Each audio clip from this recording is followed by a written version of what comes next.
یہ فرمائیے گا کہ آپ پہلے بھی پروگراموں میں اشارہ کرتے رہے ہیں کہ تخریب کار اب بھی موجود ہیں، ان کے خلاف ایکشن کی ضرورت ہے. آپ نے دیکھا کہ کوئٹہ کے اندر واقعہ ہوا، چمن کے اندر ہوا، تو آپ اس پر کیا کہیں گے کہ تخریب کار ہیں کون، کہاں سے یہ لوگ آ جاتے ہیں، ان کے خلاف کیا اقدام کرنا چاہیے ہمیں؟ دیکھیے جی، بنیادی طور پر سب سے پہلے بہت افسوسناک واقعہ ہوا کہ جس میں کوئی 20 کے قریب لوگ جو ہے نا اس میں یہاں بھاگ ہوئے، اور تقریباً اتنے ہی تقریباً اس سے زیادہ جو ہیں وہ زخمی ہوئے ہیں، اور یہ اٹس ویری انفارچونیٹ. اور چمن میں بھی اس قسم کا انسیڈنٹ ہوا جہاں ایک سرکاری گاڑی پہ بم بلاسٹ کرنے کی کوشش کی. تو ہم اس کی بڑی شدت مذمت کرتے ہیں. بٹ یہ بدقسمتی ہے بلوچستان کی کہ کیونکہ یہ ایک بہت ہی اسٹریٹجیکل امپورٹنٹ صوبہ ہے، اور سی پیک کے آنے کی وجہ سے یہ لوگوں کی نظروں میں بہت کھٹک رہا ہے. تو یہ ایک بنیادی وجہ ہے جو ہے نا یہ ہمارے جو ہمسائے ملک ہیں، مطلب انڈیا ہے، افغانستان سے لوگ ہیں، تو اس قسم کے لوگ جو ہیں وہ انفلٹریٹ کر چکے ہوتے ہیں پاکستان میں. اور کیونکہ باقی تو دیکھیں جہاں تک دوسری تنظیمیں تھیں یا بلوچوں کی تنظیمیں تھیں، وہ کافی حد تک تو ان پہ تو ہماری سیکورٹی ایجنسیز نے کنٹرول کر لیا ہے.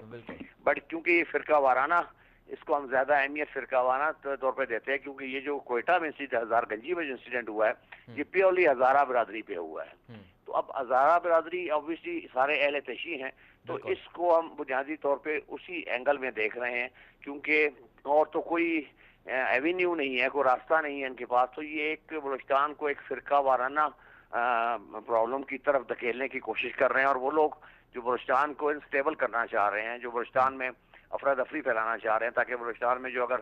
سی پیک کی بنیاد پہ کچھ ترقی ہوتی ہے تو اس کی بنیاد پہ یہ ایلیمنٹ جو ہیں، یہ ویسٹڈ انٹرسٹ ہے لوگوں کا، جس میں افغانستان بھی شامل ہے اور انڈیا بھی شامل ہے. اور آپ کو پتہ ہے کہ گلبوش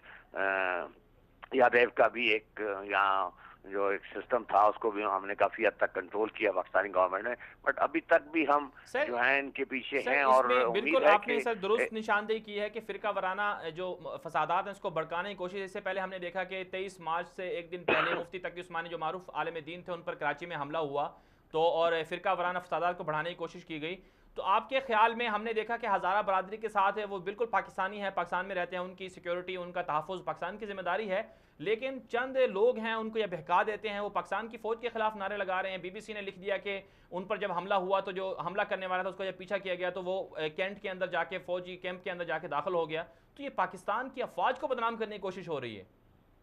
لیکن بنیادی طور پہ یہ تو ایک بہت بھونڈا قسم کا الزام ہے، کیونکہ ہماری بدقسمتی یہ ہے کہ ہمارے لوگوں کے پاس جو ہے نا ایجنڈا کوئی نہیں ہے، کوئی ہمارے پاس کوئی پروگرام نہیں ہے. تو ہم جو ہیں جب بھی مجھے بھی اس بات پہ بالکل میں نے بھی یہ خود سنا اپنے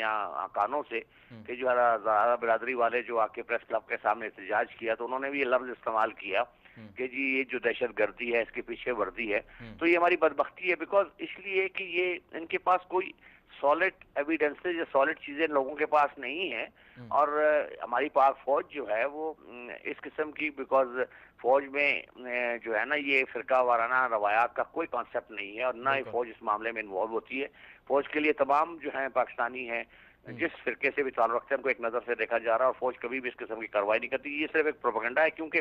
سستی شہرت لینے کے لیے ہمارے ملک میں بدقسمتی ہے پاکستان کو گالی دینا اور فوج کو گالی دینا ایک رواج بن چکا ہے، اور ڈیفینیٹلی یہ ہماری فورسز کی نظر میں ہے. اور کچھ رپورٹس یہ بھی سامنے آئی ہیں کہ پاکستان سے جس طرح سے ہم نے پہلے دیکھا کہ زینبیون فاطمیون کے جو لشکر 2 افغانستان سے بھرتی کیے گئے تھے، ان میں سنا ہے کہ پارا چنار سے لوگ تھے اور یہ ہزارہ برادری سے کچھ لوگوں کو بہکا کر لیا گیا تھا. تو پھر ایسے لوگوں کے خلاف تو انٹیلیجنس اداروں کو کارروائی کرنے کا حق بنتا ہے.